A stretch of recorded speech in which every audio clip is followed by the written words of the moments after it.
warahmatullahi wabarakatuh.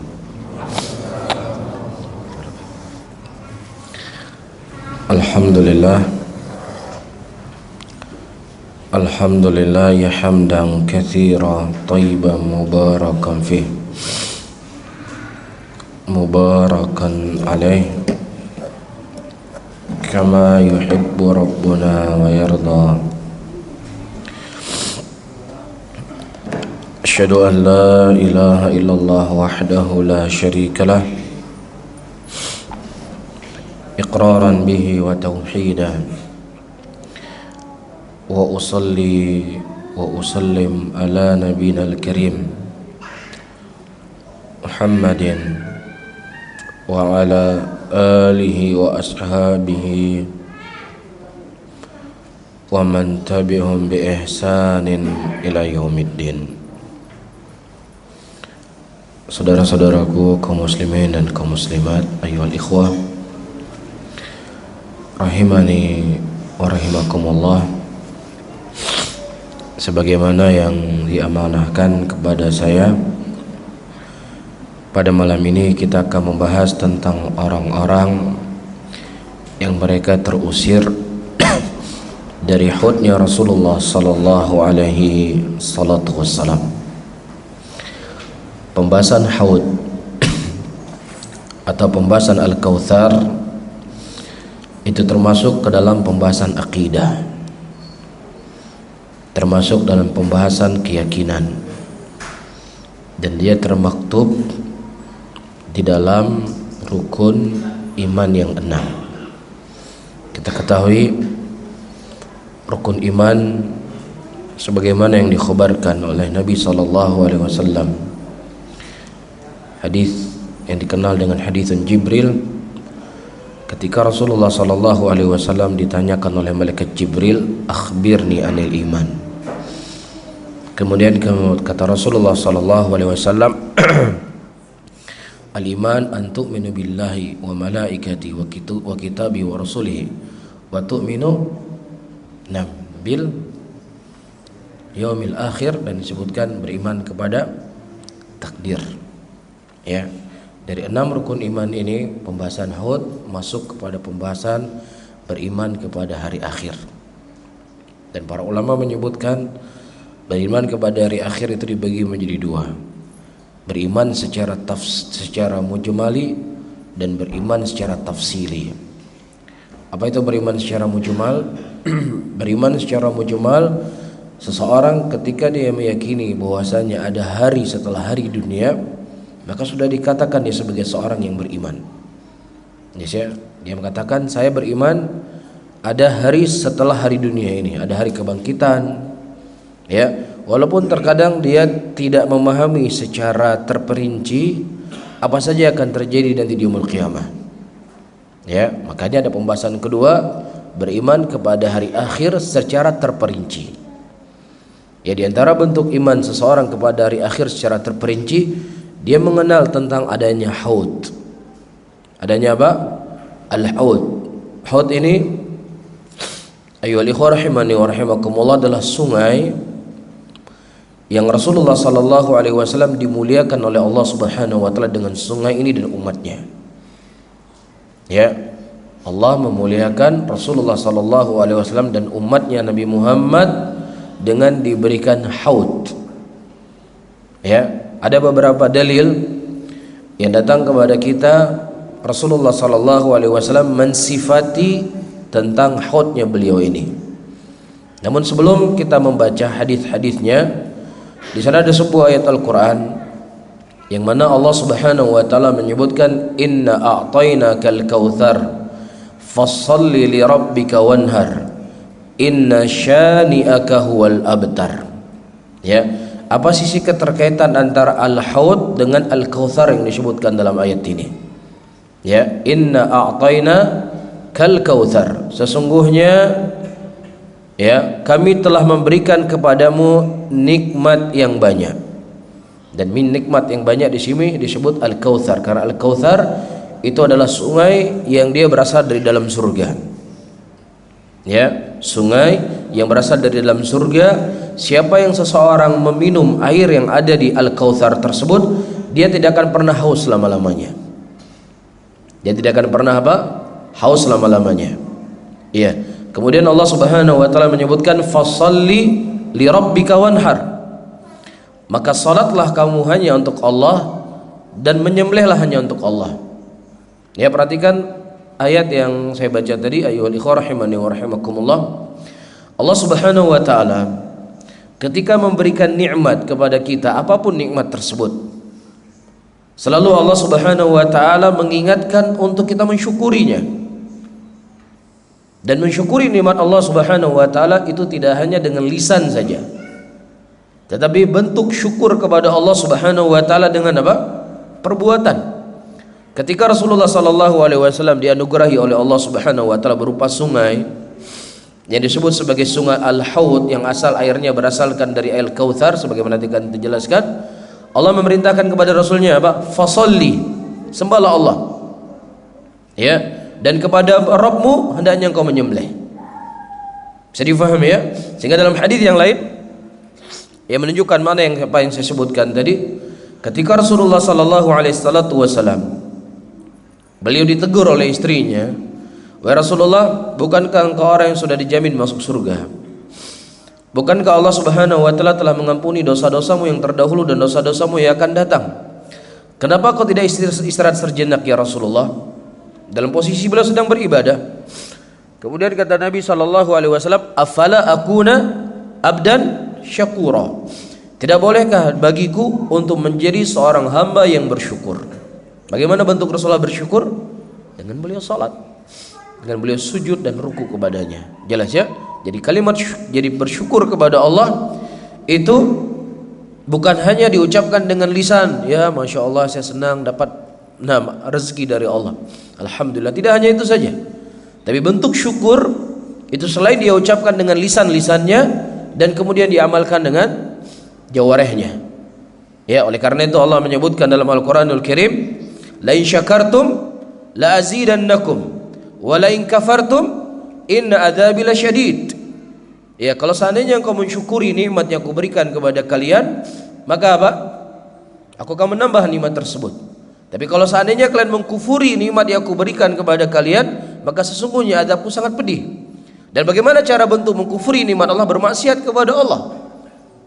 Bisa difahami ya? Mengkufuri nikmat Allah adalah dengan bermaksiat kepada Allah Subhanahu wa taala. Dalam ayat Allah Subhanahu wa taala sebutkan, dari mana apa yang saya sebutkan tadi?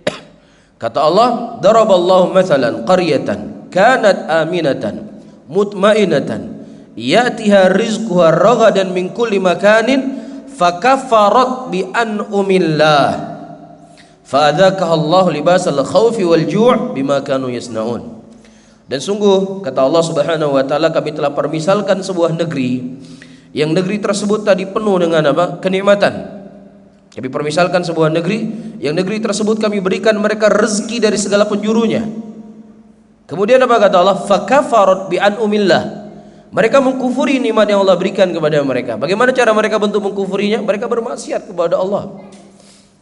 Ya, mereka tidak gunakan nikmat yang Allah berikan kepada mereka, dengannya mereka apa? Dekat diri kepada Allah Subhanahu wa taala. Bisa difahami ya? Jadi bentuk daripada syukur yang ingin saya maksudkan di sini itu diamalkan dengan bentuk menjalankan perintah Allah dan menjauhi larangan Allah Subhanahu wa taala. Nah, kemudian ayat ini juga memberikan hiburan kepada Nabi kita Muhammad sallallahu alaihi wasallam dan juga kepada kita semuanya. Kata Allah, inna syani'aka huwal abtar. Sesungguhnya wahai Muhammad, siapa saja yang mencela dirimu, dia akan sengsara, dia akan celaka, dia tidak akan pernah sukses. Siapa saja yang mereka ingin menghina Rasulullah sallallahu alaihi wasallam, pasti dia akan terhinakan oleh Allah Subhanahu wa taala. Jelas ya, dia pasti akan terhinakan. Siapa saja. Ya, kalau Allah Subhanahu wa taala tidak hinakan dia di dunia, Allah akan hinakan dia di akhirat. Dan berapa banyak orang-orang kita mendengar dia mencela Rasulullah sallallahu alaihi wasallam, subhanallah matinya dalam keadaan tragis. Ya, ini menunjukkan kepada kita Rasulullah sallallahu alaihi wasallam itu akan dibela oleh Allah Subhanahu wa taala sampai yaumul qiyamah. Jelas di sini? Baik. Kita kembali kepada inti permasalahan pembahasan kita. Ya, sebelum kita menyebutkan orang-orang yang akan dihalau oleh Nabi SAW dari haudnya beliau, ya, ada beberapa riwayat hadis yang disebutkan tentang sifat dari haudnya Rasul SAW.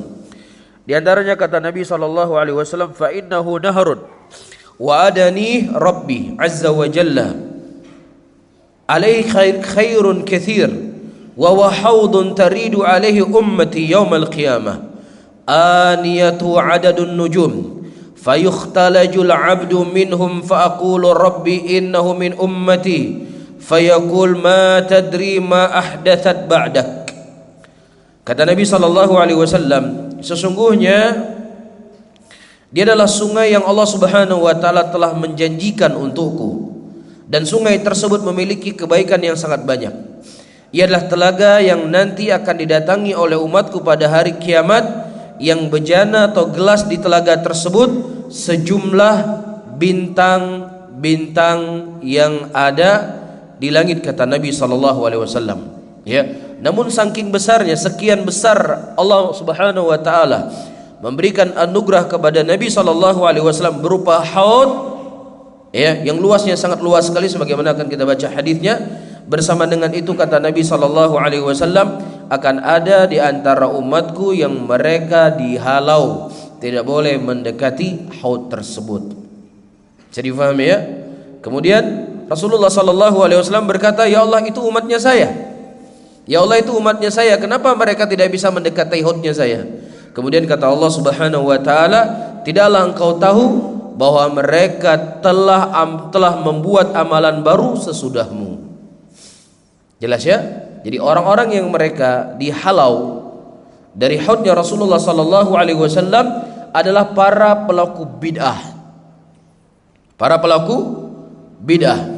Nanti akan kita nukilkan ucapan para ulama, siapa para pelaku bid'ah tersebut yang akan dihalau oleh Nabi SAW dari haudnya beliau.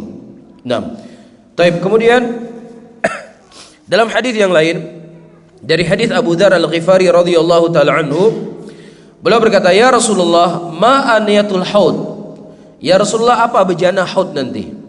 Kemudian Nabi SAW berkata, walladzi nafsu Muhammadin biyadihi la aniyatu akthar min adadin nujumus sama wa kawakibuha illa fil lail al-mudhlimah al-mushiyah aniyatul jannah man syaraba minha lam yadma akhir ma alaihi yashkhabu fi mizabat minal jannah man syariba minhu lam yadma arduhu mithl tuluhu ma baina amman ila ailah ma'u ashadu bayadan minal laban wa ahla minal asal. Kata Nabi SAW ketika ditanya oleh Abu Dzar Al-Ghifari radhiyallahu taala anhu tentang haudnya beliau, kemudian Nabi SAW berkata, demi jiwa Muhammad yang ada di tangannya, ya, demi jiwa Muhammad yang ada di tangannya. Taib. Wadah untuk minum yang ada di telaga Al-Kautsar, ya, banyaknya seperti jumlah bintang dan benda yang ada di langit pada malam yang gelap gulita. Itulah gelas-gelas surga. Barang siapa yang minum dari air telaga tersebut, maka dia tidak akan pernah haus selama-lamanya. Ya, di telaga tersebut ada dua saluran air yang tersambung ke surga. Barang siapa meminum airnya, maka ia tidak akan pernah haus selama-lamanya. Diulang oleh Nabi dua kali.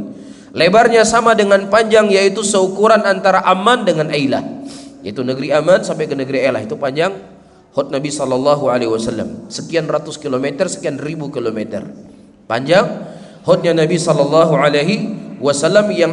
yang airnya itu lebih putih dari susu dan lebih manis daripada madu. Jazakallahu khairan. Yang airnya itu lebih putih dari madu dan lebih putih dari susu dan lebih manis dari madu. Taib. Sini sedikit saudara-saudaraku muslimin dan muslimat yang dirahmati oleh Allah tabaraka wa taala, seakan di sini terjadi apa? Kontradiksi. Allah Subhanahu wa taala menyebutkan sebelumnya apa? Inna a'tayna kal kautsar. Sesungguhnya kami berikan kepada engkau wahai Muhammad al-Kautsar. Nah, al-Kautsar ini disebutkan oleh para ulama ini berasal dari letaknya di mana? Di surga. Iya. Sementara haudnya Nabi sallallahu alaihi wasallam itu berasal dari mana? Letaknya di luar surga. Iya, jadi orang-orang yang dihalau untuk meminum air dari Al-Kautsar itu mereka berada dalam surga atau di luar surga? Hah? Di luar surga. Karena kalau di dalam surga, seseorang pasti akan mendapatkan apa saja kenikmatan yang ingin dia inginkan. Iya. Maka Al-Haud itu letaknya di luar surga. Namun para ulama menyebutkan, ya, dan ini dikuatkan oleh Al-Hafidz Ibnu Hajar rahimahullah, asal air dari Al-Haud tersebut berasal dari apa? Asal air Haud tersebut berasal dari mana? Dari Al-Kautsar. Jelas ya? Jadi air sungai dari Al-Kautsar itu mengalir keluar surga, kemudian itu berkumpul di mana? Di haudnya Rasulullah sallallahu alaihi wasallam.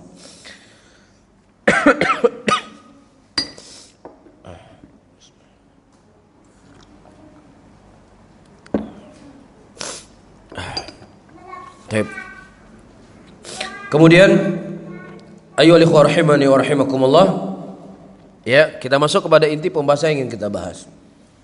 Ya, Rasulullah sallallahu alaihi wasallam ketika ada umat beliau yang ingin minum al-haud tersebut, kemudian Allah Subhanahu wa taala memerintahkan kepada Rasul untuk menghalau mereka. Dan Nabi sallallahu alaihi wasallam berkata kepada Allah, "Ya Allah, itu adalah umatku." Kemudian Nabi sallallahu alaihi wasallam, kemudian Allah berkata, "Innaka la tadri ma baddalu ba'dak." Sesungguhnya wahai Muhammad, engkau tidak tahu apa yang terjadi setelah kematianmu. Banyak faedah yang bisa kita petik di sini. Ya, banyak faedah yang bisa kita petik di sini ayyuhal ikhwah rahimani wa rahimakumullah. Rasulullah sallallahu alaihi wasallam beliau tidak tahu perkara gaib kecuali apa yang Allah Subhanahu wa taala wahyukan kepada beliau. Iya, dan juga beliau tidak tahu apa yang terjadi di muka bumi ini setelah wafat beliau. Tidak ada yang tahu. Beliau tidak tahu. Iya, sehingga batillah ucapan seorang yang mungkin cukup terkenal di Indonesia, ya. Dia mengatakan bahwasannya Rasulullah sallallahu alaihi wasallam membisikinya. Ya, dia selalu dibisiki oleh Nabi, "Oh jangan berbuat ini, oh berbuat ini, oh kamu harus begini, oh kamu harus begitu." Dengar tuh? Dia dibisiki oleh Nabi sallallahu alaihi wasallam. Jadi kalau seandainya mau jalan ada lampu merah, kata Rasulullah, "Jangan menerobos." Rasulullah mendatangi saya. Iya. Nah, di sini saudara-saudaraku muslimin dan muslimat yang dirahmati oleh Allah, ucapan beliau ini semoga Allah memberikan hidayah kepada kita dan juga kepada dia. Ya. Ucapan beliau ini ya tentunya memiliki banyak penafsiran. Memiliki apa? Banyak penafsiran. Kalau seandainya yang beliau maksudkan, setiap saya berbuat sesuatu, maka selalu Nabi sallallahu alaihi wasallam membisiki saya, maksud dia apa? Adalah hadis-hadis yang datang dari Nabi sallallahu alaihi wasallam. Jelas ya, misalnya dia mau berbuat sesuatu yang diharamkan oleh Allah, teringat hadis Nabi berkata demikian dan demikian. Ya, ketika ingin dia berbuat sesuatu, maka dia teringat lagi hadis Nabi mengatakan demikian dan demikian. Kalau seandainya ini maknanya benar atau tidak? Benar. Misalnya mulai menerobos lampu merah, dia ingat dengan hadis Nabi, la darar wa la dirar. Jangan kamu mudaratkan dirimu, jangan memudaratkan orang lain. Orang yang menerobos lampu merah itu bisa jadi apa? Bisa memudaratkan dirinya, dia tabrak. Dia bisa ketabrak atau dia bisa menabrak orang lain. Ya, makanya saya katakan kalimatnya apa? Itu sangat bisa dibawa ke sini dan dibawa ke sini. Ya, kalau ini yang dia maksudkan, maka bukanlah sesuatu yang salah. Jelas ya? Nah, kalau seandainya dia maksudkan bahwasanya memang Nabi SAW datangi saya dan membisiki saya, maka apa? Ini jelas kebatilannya. Ya, ini jelas kebatilannya. Ini hadis, jelas ya? Hadis yang saya baca tadi, ketika Nabi SAW beliau mengenal itu umatnya beliau. Iya, kenapa kemudian itu umat saya tidak boleh minum dari sungai saya? Kata Allah Subhanahu wa taala, sesungguhnya mereka sudah mengubah-ubah apa yang ya engkau ajarkan dari agamamu. Kemudian Nabi mengatakan suhqan celaka bagi siapa yang mengubah agama saya, kata Rasul sallallahu alaihi wasallam. Berarti menunjukkan apa? Rasulullah nggak tahu, apalagi dia berjalan belok kiri, jangan robos lampu merah, mana tahu Nabi. Rasulullah sudah meninggal. Jelas di sini?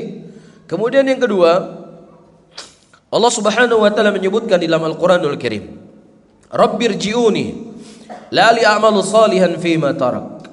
Kalla innaha kalimatun wa qailuha. Ya Rabbku, kembalikanlah aku ke dunia supaya aku bisa beramal saleh apa yang telah aku tinggalkan. Kata Allah, kalla innaha kalimatun wa qailuha. Sekali-kali tidak, kamu tidak akan dikembalikan ke dunia, itu hanya sekedar omongan kamu saja. Ayat ini para ulama mengatakan apa? Orang yang sudah mati itu tidak akan mungkin lagi kembali ke dunia. Itu ayatnya mutlak. Ayatnya apa? Mutlak, tidak ada yang dikecualikan. Rasul sallallahu alaihi wasallam, siapa saja yang sudah meninggal, yang sudah meninggalkan dunia ini, dia tidak akan mungkin lagi kembali ke dunia. Nah, kalau seandainya ada yang mengatakan, Pak Ustadz, saya lihat sendiri kok bapak saya kembali ke dunia, ada CCTV-nya, ada fotonya, ada videonya lengkap, bapak saya datang pada hari ke-7. Kita katakan itu bukan bapakmu, tapi syaitan yang menjelmai bapakmu. Bisa difahami? Karena seseorang ketika sudah meninggal tidak akan mungkin kembali ke dunia. Untuk beramal soleh saja, ya, enggak diberikan izin oleh Allah, apalagi untuk ziarah keluarganya. Bisa difahami ya? Baik. Kemudian yang ketiga, ayyuhal ikhwah rahimani wa rahimakumullah, ya, banyak kasus sebenarnya bisa kita sebutkan. Di antara kasus yang besar, ya, di antara kasus-kasus yang besar ketika wafat Rasul sallallahu alaihi wasallam. Rasul itu wafat pada hari Senin dan dikuburkan di malam Rabu, sebagaimana khabar yang dikhabarkan dari Aisyah radhiyallahu taala anha. Nah, kenapa Rasulullah sallallahu alaihi wasallam beliau diakhirkan dikubur? Ada beberapa sebab. Sebab yang pertama, para sahabat masih belum ada ketetapan di mana Rasulullah dikuburkan. Ya, ini satu. Yang kedua, para sahabat masih berselisih apakah Nabi sallallahu alaihi wasallam ketika dimandikan dibuka bajunya ataukah tidak dibuka bajunya. Ya. Kemudian yang ketiga, siapa yang menjadi khalifah setelah apa? Wafat baginda Rasulullah sallallahu alaihi wasallam. Sehingga para sahabat memandang, ya, demi maslahat yang besar, mereka mengakhirkan dikubur Nabi sallallahu alaihi wasallam sampai selesai 3 perkara ini. Kemudian datang Abu Bakar Siddiq mengkhabarkan, sesungguhnya aku mendengar Nabi sallallahu alaihi wasallam berkata, seorang nabi itu dikuburkan di mana dia meninggal. Jelas ya, seorang nabi itu dikuburkan di mana dia meninggal. Iya. Nah, kalau seandainya ayyuhal ikhwah rahimani wa rahimakumullah, Rasulullah sallallahu alaihi wasallam itu bisa mendatangi seseorang sebagaimana yang diucapkan oleh ustadz tersebut, kalau seandainya makna yang kedua, pasti Rasulullah sallallahu alaihi wasallam paling pantas untuk mendatangi siapa? Mendatangi Abu Bakar. Ini perkara besar. Ya enggak? Terlebih Nabi sallallahu alaihi wasallam telah mengatakan bahwasanya seseorang ketika sudah meninggal maka segera dikuburkan. Ini dari Senin, Selasa, 2 hari, hampir 2 hari. Ya enggak, ini perkara besar. Kenapa enggak mereka mengatakan, Rasulullah bangun dulu sebentar nih, bangun. Gimana nih? Siapa yang menjadi pemimpin setelah engkau? Engkau ini dimandikan, dicopot bajunya atau tidak dicopot? Engkau dikuburkan di mana ya Rasulullah? Enggak ada kan? Enggak ada. Justru mereka menyampaikan hadis yang datang dari Nabi Muhammad sallallahu alaihi wasallam. Bisa difahami ya? Nah, di sini saudara-saudaraku muslimin, ketika kita mendengar syubhat-syubhat seperti ini, kita tidak punya jawaban. Ini terkadang bisa lengket di hati kita. Bisa lengket di hati kita. Minimal ketika kita mendengar ucapan-ucapan seperti ini, kita mencaci maki orang tersebut. Ya enggak? Jadi ada 2 kemungkinan. Ya, kemungkinan yang ketiga sedikit diam. Yang ada dia komentar jelek, dia caci maki orang. Kemudian yang kedua apa? Termakan syubhatnya. Dan dua-duanya apa? Kejelekan. Dua-duanya kejelekan. Iya, kita tidak boleh mencela seorang muslim. Kalau seandainya kita ingin bantah dia dengan ilmiah, bantah dia dengan dalil, bantah dia dengan Al-Quran, bantah dia dengan sunnah, bukan dengan cacian dan makian. Ahlussunnah tidak mengenal cacian dan makian dalam mereka berdakwah. Yang mereka kenal di dalam dakwah Ahlussunnah adalah dalil Al-Quran dan sunnah dan apa yang difahami oleh para salaful ummah. Ini yang ada dalam Ahlussunnah. Tidak ada cacian, tidak ada makian, tidak ada laknat dan lain sebagainya. Ahlussunnah tidak mengenal itu semuanya. Ya. Dan ini akan sangat berbahaya kita mencaci maki orang. Bisa difahami ya? Nah, yang kedua, syubhat tersebut lengket di hati kita. Nah, ketika lengket di hati kita, ya juga ya, Ya Rasulullah, kenapa nggak bisa datang? Beliau kan orang yang mulia. Bisa saja beliau mendatangi wali-walinya, mendatangi orang-orang soleh dari kalangan umatnya. Masuk syubhat. Ya, ditambah 1, tambah 2, tambah 3, tambah 4, tambah 5 dan seterusnya. Akhirnya apa? Akhirnya sudah ikut zikir berjamaah. Ya, akhirnya sudah maulidan. Ya maulid ini khilaf loh ulama. Ada sebagian ulama yang mengatakan apa? Oh, maulid itu boleh. Jadi kita ini ternyata selama ini kita terlalu kaku. Jadi kita selama ini terlalu apa ya? Pokoknya nggak ada rasa toleransi sesama muslimin. Nah, mulai terkena apa? Syubhat. Dan yang namanya syubhat itu saudara-saudaraku muslimin dan muslimat tidak berhenti sampai di situ. Nggak berhenti sampai di situ.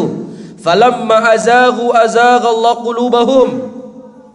Dan ketika mereka lebih memilih kesesatan hatinya, maka Allah akan lebih menyesatkan dia. Akan lebih sesatkan dia. Yang tadi masih toleransi sesama apa? Sesama kelompok-kelompok yang bau-bau sunnah. Pokoknya yang masih akidahnya Allah di langit, ya sudah, pokoknya beda-beda sedikit, nggak ada masalah. Ini toleransinya dulu. Kemudian beranjak. Yang dulu nggak kepikiran buat maulidan, ini kayaknya maulid nih khilaf nih ulama nih. Khilaf ulama. Ya, mulai meranjak kepada apa? Mulai melebar lagi. Mulai melebar. Syaitan nggak berhenti sampai di situ. Ketika satu pertahanan hati antum dibongkar oleh syaitan, berhasil diruntuhkan oleh syaitan, syaitan akan datang yang kedua, syaitan akan datang ketiga, syaitan datang keempat, syaitan datang kelima. Syaitan tidak akan pernah berhenti di situ. Paham ya? Sampai-sampai Al-Imam Ibnul Jauzi rahimahullahu ta'ala menyebutkan bagaimana syaitan membisiki manusia dengan kesesatan sampai pada akhirnya setan angkat menupuk kepalanya, memukul kepalanya. Gak kebayang saya sesatnya itu lebih sesat daripada saya ngajarkan. Akhirnya orang ini belajar, syaitan belajar sama dia kesesatannya. Ya, sedikit demi sedikit. Ya, tadi sudah toleransi, kemudian toleransi sudah sesama agama. Toleransi sesama beda agama. Islam ini jangan terlalu ekstrim lah. Ya, jangan mengatakan agama saja yang benar. Agama lain juga baik. Mereka juga mengajarkan akhlak, mereka juga mengajarkan sedekah, mereka juga mengajarkan kebaikan sesama muslimin. Terlalu ekstrim kalau Islam mengatakan dia saja agama yang benar. Naudzubillah. Kalau sudah sampai titik ini, apa manfaat dia hidup di dunia? Apa manfaat dia hidup di dunia? Ya wal ikhwah rahimani wa rahimakumullah. Nah, di sinilah perlunya seseorang menjaga akidahnya untuk tidak mendengar yang namanya syubhat. Ayyub As-Sikhtiyani rahimahullah, Ayyub Sikhtiyani, imam dari imamnya Ahlussunnah. Imam dari imamnya Ahlussunnah ini gak main-main. Guru Imam Bukhari. Iya, ketika beliau mendengar khutbah seseorang yang dia menceritakan bidah, dia ambil ketiaknya, dia buka ketiak, dia cabut bulu ketiaknya. Ini sunnah Rasul mencabut bulu ketiak daripada mendengar khutbah kamu, khutbah bid'ah. Bisa nggak kita seperti itu? Hah? Tegas. Kita nggak bisa tegas karena kita nggak punya ilmu yang kuat. Iya. Datang orang kepada Ayyub As-Sikhtiyani. Ya, dia berkata, "Wahai Ayyub, saya ingin berbicara kepadamu. Setengah pembicaraan saya ingin dengar dari kamu. Setengah pun saya ingin mendengar dari kamu. Ya sudah, saya ingin memperdengarkan bacaan Al-Quran saya kepadamu. Al-Quran pun saya tidak ingin dengar dari kamu. Pergi kamu dari saya." Untuk apa? Menjaga syubhat. Karena hati kita lemah. Adapun syubhat itu apa? Kencang, menyambar hati kita.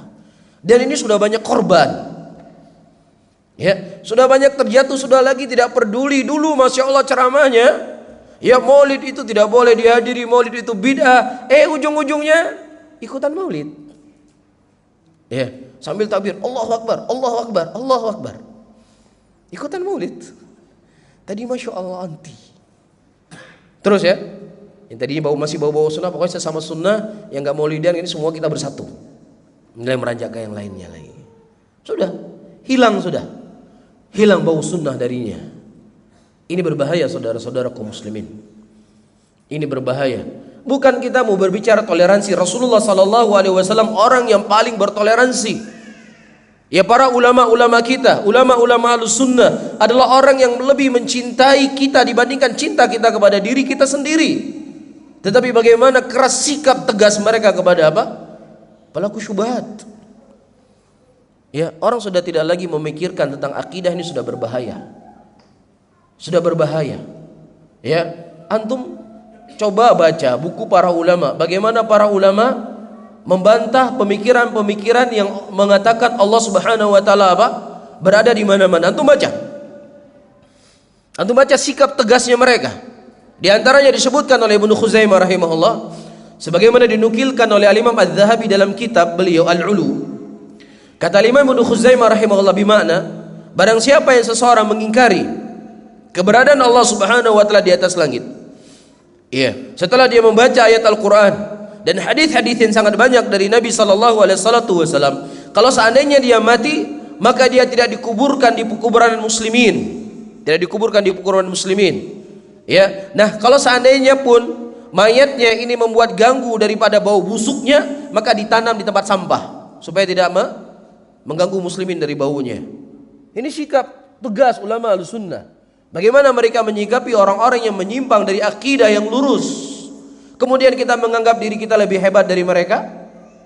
Ya, kemudian mencela-mencela sama orang-orang yang mengatakan dia tidak peduli masalah akidah, yang penting persatuan, penting persatuan, penting persatuan. Nas'alullah salamata wal afiyah.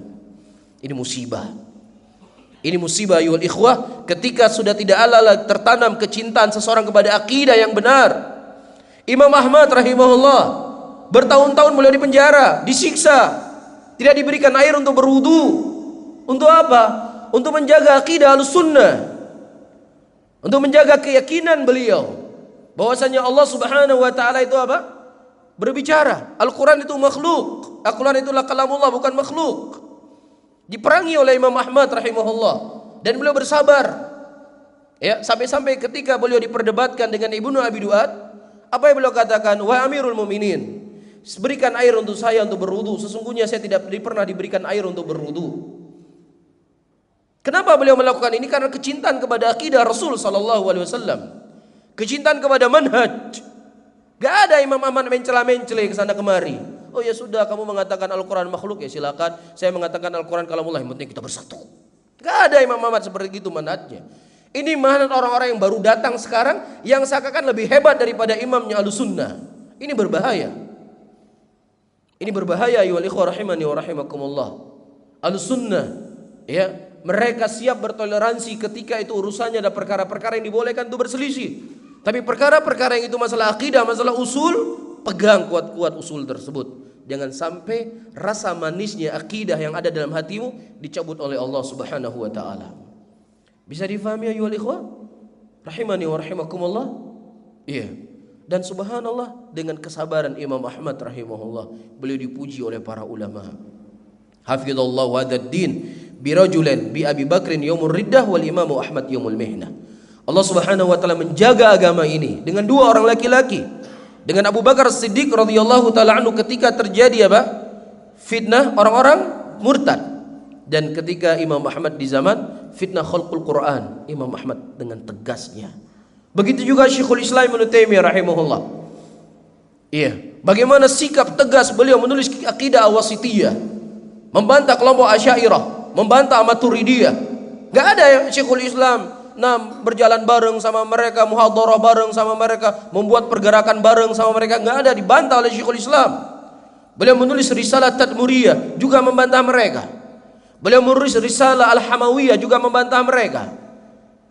Iya, beliau menulis kitab As-Safadiyah, juga membantah mereka. Hampir semua kitab Syekhul Islam itu isinya rudud, sikap tegas, sikap satu warna dalam masalah akidah, tidak mencela-mencela.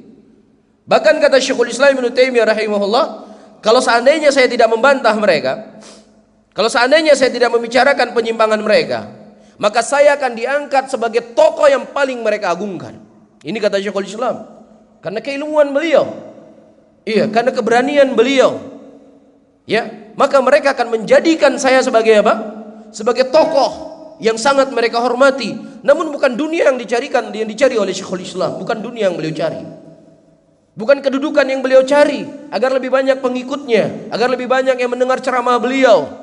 Bahkan buku dan kitab yang beliau tulis dengan 100 judul lebih, Itu tidak bisa disebarkan di zaman beliau, tapi tetap beliau dengan akidahnya.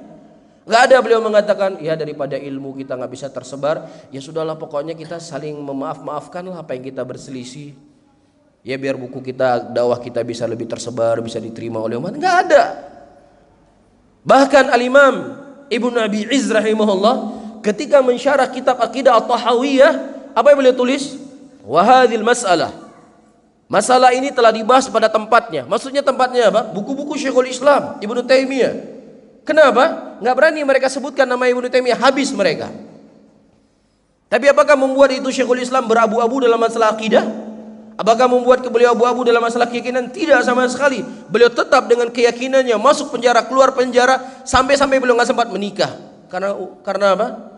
Di penjara terus beliau. Tetapi subhanallah, agama ini milik Allah. Allah akan membela hamba-hambanya siapa yang Allah kehendaki. Meninggal Syekhul Islam Ibnu Taimiyah rahimahullah, buku beliau tersebar di seluruh dunia. Di mana-mana kita mendapatkan perpustakaan, ada di situ buku siapa? Syekhul Islam Ibnu Taimiyah. Wa amma az-zabadu fayadhabu jufa wa amma ma yanfa'un nas fayamkuthu fil ard.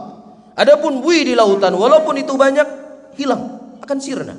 Tetapi sesuatu yang bermanfaat kepada manusia Allah akan abadikan di muka bumi ini. Ini manhajnya Ahlussunnah yang harus kita pegang. Ya, jangan kemudian kita masuk pemikiran-pemikiran yang nyeleneh. Ya, ayyuhal ikhwah wahai muslimin, ini sekarang kita sudah kacau negara ini. Nah, kalau kita tidak bersatu, kemudian kita membuat sebuah pergerakan yang nanti kita akan duduk dan kita mengubah keadaan umat. Ya, mulai kena syubhat. Ikut. Sudah tidak perlu lagi masalah akidah. Sudah tidak perlu lagi masalah kebidahan yang sudah jelas kebidahannya. Mulai bagaimana cara kita mengubah negara ini supaya menjadi RI 1. Ya tentunya bertahap-tahap proses. Ya akhi, umat Islam hari ini belum siap dengan syariat Islam, belum siap. Nah, itulah yang perlu kita persiapkan mereka. Dengan apa? Dengan dakwah. Dakwah yang harus kita persiapkan. Masalah yang subhanallah, ya, ini seharusnya bisa menjadi gambaran buat kita. Bagaimana jauhnya manusia dari ilmu hari ini. Ya. Hal yang sering saya sampaikan di Makassar, ya, heboh dalam beberapa hari yang lalu, ada sebuah toko kue yang dia tidak mau menulis apa? Ucapan selamat Natal. Yang membuli dia sama yang membelanya lebih banyak yang membuli. Lebih banyak yang membuli. Kenapa? Ya, karena memang manusia sini sudah cukup rusak. Tidak tersentuh dakwah kepada mereka. Ya, padahal tinggalnya di negeri orang Islam, mayoritas muslimin. Ada saudaranya tidak mau menulis selamat Natal malah dibuli. Ini kan aneh. Ini menunjukkan umat Islam belum siap dengan apa? Dengan apa yang mereka inginkan. Inilah perlu bagi kita mendakwahkan mereka dengan kebaikan. Ya, bahkan subhanallah ayyuhal ikhwah rahimani wa rahimakumullah, bagaimana seorang yang dia berceramah di depan kamera, ya, tidak terlarang kawin sejenis, ya, jangan seseorang itu menjadi Tuhan bagi orang lain, tepuk tangannya lebih banyak daripada tidak tepuk tangan. Tepuk tangannya lebih banyak daripada orang tidak tepuk tangan. Ini kan musibah besar buat kita, menunjukkan umat ini gak siap. Ya, nggak siap dengan apa? Apalagi mau ditegakkan ini, umat tidak siap. Disinilah kita butuh untuk berdakwah, mengajak mereka kepada sunnah, mengajak mereka untuk bertobat kepada Allah, mengajak mereka untuk apa? Untuk berbuat, ya, untuk menjalankan apa yang telah digariskan oleh Allah dan Rasulnya. Dan memang nggak bisa 1 hari, 2 hari, nggak bisa setahun 2 tahun, nggak bisa 3 tahun 4 tahun. Nabi saja yang mulia, Nabi saja yang seorang Rasul, yang bersama beliau ada Abu Bakar, ada Umar, ada Uthman, ada Ali. Diturunkan Al-Quran, dibimbing langsung oleh Allah. Berapa prosesnya? Panjang prosesnya. Lah kita Nabi bukan, ya, sahabat juga bukan. Ilmu pas-pasan, tape udah. Kemudian ingin mengubah umat dalam 1 tahun, 2 tahun, 3 tahun. Iya. Peganglah dengan manhajmu. Fasda bima tu'mar. Lakukan apa yang Allah perintah sama kamu. Sudah, kita jalani saja.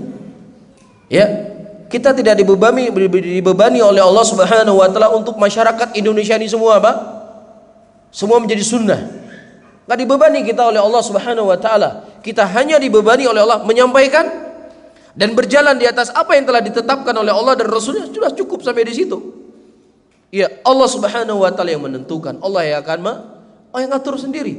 Itu bukan hanya kita. Bisa difahami oleh ikhwah? Nah, Allah taala alamu bisawab. Sudah ada ya?